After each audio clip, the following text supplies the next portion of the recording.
આથી મિત્રો તો બધાનું સ્વાગત છે આપણી ચેનલમાં। આજે વાત કરીશું કે ઝટકા મશીનમાં કેટલી સબસિડી મળે, કયા કયા એના અંદર ડોક્યુમેન્ટ જોઈએ, કઈ કઈ રીતે આપણે એની અંદર ફોર્મ ભરી શકાય, એની બધી જ વાત કરીશું। તો વિડીયો પૂરો જોજો અને વિડીયો સ્કીપ કરશો તો તમને જરાય ખબર નહીં પડે। એનું નામ છે સોલાર ફેન્સિંગ યોજના।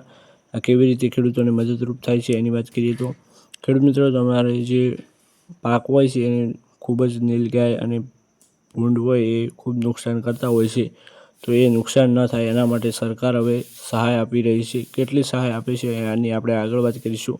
પણ જો મિત્રો તમારે પણ ઝટકા મશીનની ખરીદી કરવી હોય તો આની અંદર ફોર્મ ભરી શકાય છે। હજી સુધી ચાલુ નથી થયા, પણ આપણે વાત કરીએ કે ઝટકા મશીનમાં કેટલી સબસિડી મળે છે। ઝટકા મશીનમાં સબસિડી માટે નવા નિયમ મુજબ ખરીદી ક્યાંથી કરવી, ઓનલાઈન અરજી ક્યાં કરવી, ક્યારે કરવી અને કેવી રીતે કરવી, ઓનલાઈન અરજી ઘરે બેઠા મફતમાં મોબાઈલથી કેવી રીતે કરવી, અરજી કરવા માટે કયા કયા ડોક્યુમેન્ટ જોઈએ, અરજી કર્યા બાદ ડોક્યુમેન્ટ કોને જમા કરાવવા, આ બધી જ વાત કરીશું। એની પહેલાં હવે વાત કરીએ કે ઝટકા મશીનમાં કેટલી સબસિડી મળે। તો ખરીદ કિંમતના 50% અથવા ₹15,002માંથી જે ઓછું હોય તે રકમ મળવાપાત્ર રહેશે। હવે વાત કરીએ કે ખેડૂત મિત્રો, જો તમારે ઝટકા મશીનની ખરીદી કરવાની હોય તો પહેલી ખરીદી કરવાની રહેશે અને પછી જ ઓનલાઈન અરજી કરવાની રહેશે। આ ખેડૂત પોર્ટલનો નિયમ છે। તો તમારે પહેલી ઝટકા મશીનની ખરીદી કરી અને પછી ઓનલાઈન અરજી કરી શકો છો।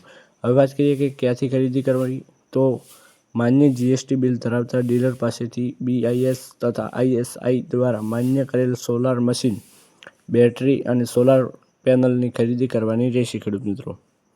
આગળ વધીએ કે આ ખેડૂત પોર્ટલમાં જે યોજના, કઈ યોજનાની અંદર આપણે ફોર્મ ભરવાનું છે તો એની વાત કરીએ તો જે સોલાર પાવર યુનિટ કિટની અંદર અરજી કરવાની રહેશે ખેડૂત મિત્રો।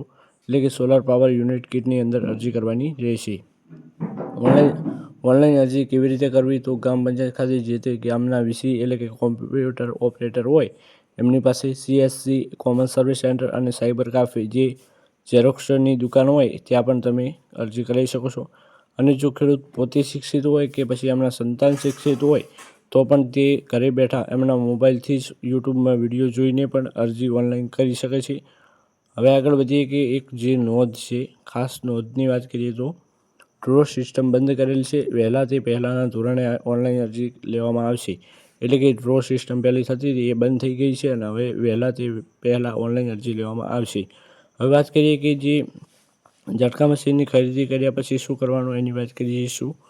તો ઝટકા મશીનની જ્યારે પણ આપણે યોજના ચાલુ થશે ત્યારે આપણે વિડીયો બનાવીને પણ તમને જાણ કરીશું કે હવે યોજના ચાલુ થઈ ગઈ છે। ઓનલાઈન અરજી કરવા માટે જરૂરી ડોક્યુમેન્ટ, તો ઝટકા મશીનની ખરીદીનું પાકું બિલ 7, 12 અને 8A, પછી આધાર કાર્ડની નકલ, બેંક પાસબુકની પ્રથમ પાનાની નકલ, મોબાઈલ નંબર અને રેશન કાર્ડ ફરજિયાત નથી ખેડૂત મિત્રો।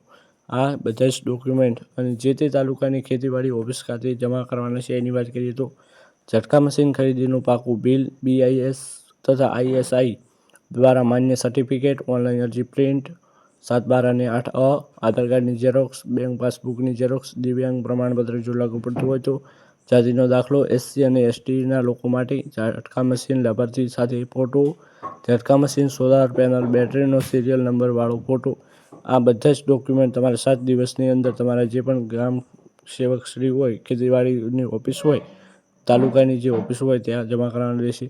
તમારા ગામના ખેતીવાડી સેવકશ્રી, ગ્રામ સેવકશ્રી દ્વારા જણાવવામાં આવે એ મુજબના ડોક્યુમેન્ટ્સ ગ્રામ સેવકશ્રીને સમય મર્યાદામાં એટલે કે 7 દિવસમાં આપવાના રહેશે।